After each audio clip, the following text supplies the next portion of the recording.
Hey guys, welcome. Welcome aboard if you're brand new. Welcome back if you're not, and welcome home if that sits beautifully for you. Today we're going to talk about the astrology and energy of the week of Monday, November 20th through the 26th of November 2023. As always, let's dig right in. We're starting off with an Aquarius moon that's going to square Mars early in the morning, and then square the sun also. And then the moon will move into Pisces later on, around coffee time. After that, that Pisces moon is going to conjunct Saturn. The sun in Scorpio will sextile Pluto, and Mercury, also in Scorpio, will trine Chiron. Later in the evening, the Pisces moon will sextile Jupiter. So this is a day of busy dream time, right? So it will seg into kind of a gauzy feeling day. And you might feel as though you need to carry some guilt over not accomplishing what you feel like you should accomplish, right? Perhaps shift your energy to doing something instead. Remember that your obligations are your obligations, right? And if you need to ask for grace instead of if you're unable to finish something and you need to ask for forgiveness or more time, that's okay, right? The bottom line is there are very few things in this world that are hard and fast that can't be adapted to, right? And so if you feel like you can't do the best job, it's okay to ask for more time or an extension of your deadline without feeling guilty, okay? On Tuesday, the 21st, that Pisces moon is going to quincunx Venus, square Mercury, and then Mars in Scorpio is going to sextile Pluto, and the Pisces moon will sextile Uranus. So Tuesday is a lovely day to stop and be, right?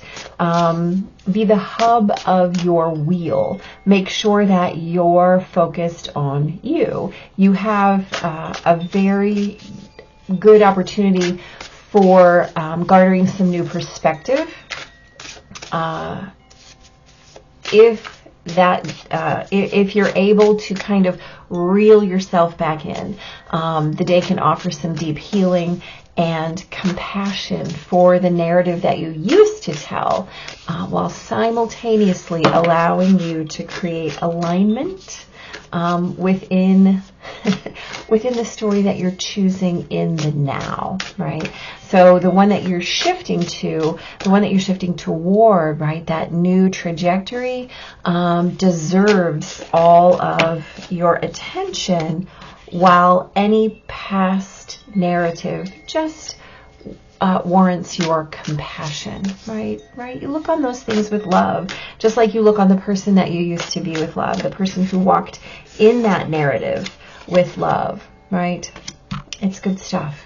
Wednesday, the 22nd, that Pisces moon is going to conjunct Neptune, and then the sun will move into Sagittarius at 8:03 a.m. Central Time. Not long after that, that Pisces moon is going to sextile Pluto and trine Mars.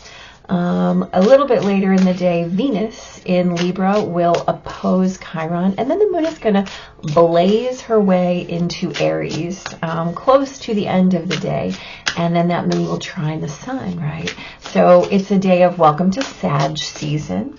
There's nothing wrong with that. It's absolutely fine to put your own experience first, right? That's what Sag season is all about. Creating and being in your story, which is a lovely thing, right? Definitely you might feel a heightened sense of intuition. So making sure that you're staying current and focused on your own interpretations of your experience. Secondhand information is not going to be accurate for you or the reality you're creating, right? So know that you're always at your best when you are being self-reflexive. And what I mean by that is not trying to embody anyone else's anything. Your job is to embody your truth, and the only way you can do that is if you're willing to discover it for yourself, right? Otherwise, you're walking somebody else's story, and that's going to get you a lesson, but perhaps not as much progress as you generally would hope. So on Thursday, the 23rd, the sun will square Saturn early, overnight, right?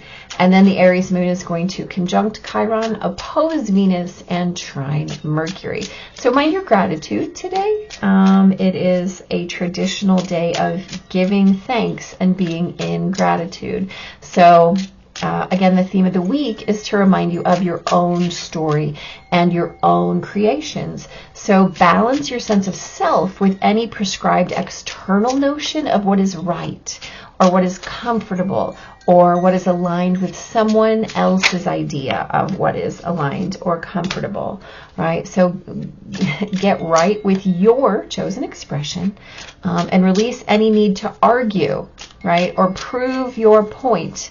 There are 8 billion ways to choose what right looks like or feels like. So whatever that is for you, release any need to convince anyone. Only your way matters to your journey and for you. So just be in that. Be willing to commit to only your story and to leave anyone else's story to them. Bless and release your need to try to curate it. On Friday, the 24th, Mercury in Sagittarius will quincunx Uranus overnight, and then Mars moves into Sagittarius, joining the Sun. So this is really deepening into the experience of your experience, right? Why, thank you. The Aries moon will square Pluto, and then the moon is going to move into Taurus later in the afternoon. Then that Taurus moon is going to quincunx both Mars and the Sun and sextile Saturn. Right, so with Mars joining the Sun in Sagittarius, kind of watch your step over the next few weeks. And what I mean by that is don't jump too quickly or make rash decisions. Guard your impulses, right? Passion is a beautiful thing.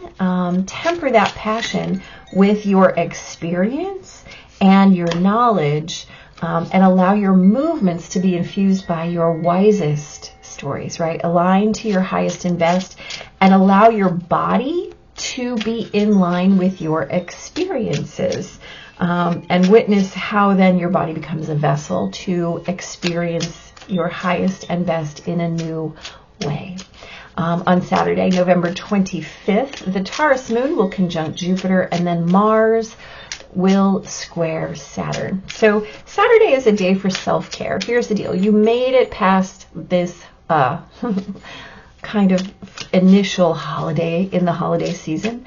So your being is going to both need and deserve some love. So be deliberate as you choose your means of honoring yourself. Above all, don't slide into any addictive or avoidant behaviors. The bottom line is that make sure that you're also avoiding any overtures of other as you attempt to really choose what you want to do, right? Witness that you can choose to be above that external control, and that's also self-care. On Sunday the 26th, the Taurus moon is going to quincunx Venus, conjunct Uranus, quincunx Mercury, thank you. And then Venus in Libra will quincunx Uranus. The Taurus moon trines Pluto, and then the moon moves into Gemini in the evening. That Gemini moon is going to square Saturn and oppose Mars. So you might confront some challenges on Sunday as you work to be very clearly expressive when it comes to your needs and wants and your desires. If that happens, make your fallback position to really dig into your boundaries. Okay, see, that's funny. To your boundaries. And sometimes understand that it's easier to know what you don't want than what you do. So as the day moves on, maintain your boundaries and refuse to become self-critical or guilty or shamey about your shoulda, coulda, wouldas. And honestly, on Sunday night, I recommend that everyone kind of go to bed early and get a little bit of extra rest. There's nothing wrong with that. So let's talk, shall we? So on Monday, we have got the Five of Pentacles and the High Priestess. So the Five of Pentacles is, this is a scarcity mindset, right? Belief that you're lacking somewhere. And the High Priestess is intuitive. It's divine feminine energy. This is where am I lacking balance? Where am I lacking connection? Or where am I lacking connection with my intuition, right? So we're talking about this day as that gauzy kind of feeling, and really witnessing that we're not going to feel guilty about what we should be doing, right? We're instead going to witness that we're in charge of our journey. And the way to be in charge of your journey is to choose, and choose guilt-free, right? And witness that if you can't meet a real world obligation, if you feel like you're lacking something, whether that's time or a resource, sometimes it's okay to fall back. If you believe that this is not your day to do, that it's your day to just be, you get to claim that, right? So pay attention on Monday to the place where you might feel like you don't have enough, whether that's energy or time or whatever. Dig into your connectivity and follow your intuition. On the large scale. So on Tuesday, we have the Seven of Cups and the Star. So the Seven of Cups is about illusion, but it's also about options. And the Star is how we're rebuilding, right? This is hope. This is optimism. This is what we choose to do with the pieces of anything that has been taken apart or destroyed, right? This is the way that we gather our pieces, our resources, perhaps, and excuse me, create something brand new. This is also promise and the hope of renewal, right? The Star comes after the Tower. So this is after things have fallen apart and we have every option. What are we going to do with that, right? So we talked about this as being a day to really stop and draw back and witness yourself as the center, the creator of your reality, and really show compassion for all of your options, all of the stories of perhaps past that have been destroyed, and witnessing that the story that you're choosing now is a story of hope and optimism, and make sure that you're shifting toward that bright new trajectory, right? So really putting your energy into one, making your choices and going from there, understanding that once you choose, once you determine what your path is going to be, that's where you commit your energy. So on Wednesday, we've got the Queen of Pentacles, okay, and the Nine of Swords. Queen of Pentacles energy is beautiful earth energy. The Nine of Swords is about anxiety, right? So this is how are you embodying in your real life or not embodying, and how is that giving you anxiety, right? How do you feel about that? So we're talking about welcoming ourselves to Sag season. This is fire energy, but it's also about your real world experience and really witnessing that you may have that heightened sense of intuition today, but that it's always about coming back to your current interpretation, your own experience, right? Never really giving anyone else the opportunity to judge it, using your own discernment and not getting caught up in anything external, right? Anxiety is where we have an expectation that's not being met, or we have an expectation that we don't perhaps trust in its fulfillment. Well, the Queen of Pentacles reminds you that it's always going to have to be self-reflexive. The minute you bring someone else's expectation into your experience, you lose your own opportunity to experience it for yourself, right? So the way that you're choosing is either going to bring you anxiety or not. And so that can be a great guide. If your path doesn't bring you peace, it's probably not your path, right? On Thursday, we have the Two of Swords and another queen, the Queen of Pentacles again. So again, we're talking about this journey, this embodiment of your own story, of your own reality, and how you're choosing that perhaps a little more comfortably on Thursday than you did on Wednesday. So we're talking about gratitude, right? And the way that we're really creating our story, balancing our sense of self with anything external, right? Allowing that to be released, and then using your own intuition, using your own embodiment as those choices to make that right choice.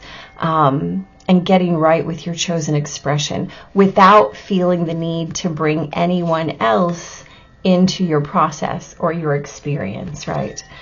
So just standing true as, honestly, the sovereign being that you are, behind your own aligned choices.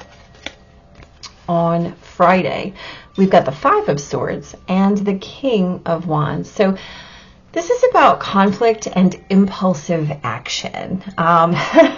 So we talked about this literally as the day that Mars joins the sun in Sagittarius. We talked about it as watching your step over the next few weeks, not making any rash actions, really witnessing that impulse and passion are great, but they have to be tempered so that your movements are wise, right? The King of Wands understands, well, it's great to have passionate movement. It's great to have inspired action. But if you're in conflict, you're probably not putting that energy toward your highest and best. So if, again, you feel a conflict as you're making motions, check yourself, right? Check yourself. You have all these lovely court cards, which is really bringing your consciousness into your experience this week. Here we have the Queen of Swords and Justice. Okay, so we're wielding big swords of truth here, right? So we have the Queen of Swords, who is no nonsense, and Justice, who literally cuts out anything that's not in service. So we talked about this as being that day of self-care, and absolutely both of these cards are fully behind the notion of self-care, but again, with deliberate choice, right? Honoring yourself, not wallowing in something, making sure that you're not sliding into an addictive or an avoidant behavior, making sure that you are making your decision, right? The Queen of Swords and the Justice card are absolutely not just able to, but super comfortable and confident in their discernment skills. And so the way that you're choosing to care for yourself is by utilizing that beautiful sword of truth and cutting out anything that is not self-care, right? And absolutely releasing any kind of attachment to any overtures of anyone else's attempt to tell you what that self-care is for you. You know best when it comes to you. On Sunday, we have the Ace of Swords and the Emperor. So again, we're talking about these big, energetically self-reflexive cards, right? So we're going to talk about new ideas and new ways to create your own reality, to structure your belief system so that you can absolutely be in charge of your situations, to curate your own circumstances. And again, right, we have these swords coming back as tools, right, where we're utilizing the fact that no matter what, we're in charge, right? We are the ones wielding this sword. This is a thing that cannot be put in your pocket, though. So you may confront some challenges again on Sunday as you're trying to be clearly expressive, but making sure that you're going to fall back on your boundaries, right? Knowing what you don't want, right? The Emperor understands how to set rules and boundaries, and then anything goes within those rules and boundaries. And so refusing anything that's self-critical or guilty or shamey or shoulda, coulda, woulda, right? We're not going to do those things because we know better. We understand how to use that sword. We understand how to utilize that to the best of our no nonsense involved reality setting, right? So making sure that as the day moves, you're really maintaining those boundaries. And then honestly, like I said, go to bed early Sunday night. Everything is energy, including you. And here's the deal. All of this is about where your energetic vibration is and what you're attracting as a result, right? We can think a thing, we can feel a thing, but it is your embodied beliefs, your resonant frequencies, that is going to call and conjure your reality to you. So minding your energy is absolutely critical. Not just today, but every day, right? Absolutely every day. And then what I love here is that we have the storyteller. How lovely. As our, there we go, as our oracle. So look, first of all, come on, look at how great that is. I love these oracle cards. So let's have the conversation here. So children gather on the far side of the square while their attention is glued to a wooden box, a white sheet, and a lantern. Behind it, hidden hands transform the beasts and people made of shadows, telling stories old and new that have the children laughing and cheering equally. The storyteller is the conjurer of this magic, the ringmaster of this show, in control of every character and every line. The most important story in your life is your own, but you are just one story in a tapestry of thousands. It's important to respect the tales of others around you too, rather than forcing people to conform to the role you think they should play in your story. Learn to communicate and see things from their point of view. Not only should this improve how you perceive others, it will help you build better, more solid relationships. Absolutely. And the converse is also true. You have to be in charge of your story, right? You have to be telling it as your interpretation, your dialect, your logo, your importance, your deliberate choice of scene and storyline and character and setting and voice. These are all yours. No one can tell you what to do with your story unless you allow them to, right? So you have all of these giant energetic cards asking you, offering you the pen, right? Please tell your story. Please tell this story in the way that you want it to unfold. So allow it to unfold and be in control, right? You have all of these swords, which are your ideas and your beliefs. You have all these queens and kings and majors, which are not only inviting you, but also demanding that your journey be your journey. So that's a big deal. We start the following day, by the way. The next Monday after this rolls us into a full moon. So please be on your most conscious behaviors. Be present in your story and understand that the way you're telling it is the way it's unfolding, right? And as we move into Sag season here, the way you experience it is the mirror of the way you're telling it. So choose wisely. Mars in Sagittarius. Choose carefully. Choose deliberately, right? Set your boundaries and get rid of all the I wish I woulda, I wish I coulda, I wish I shoulda, if only I'da. No, no, no, no. None of those things. We cut those away. We become present in the here and now, right? That's all we have, the here and now. So become your focal point, guys. Become your storyteller. Yeah. Happy writing. Be blessed. I'll see you soon.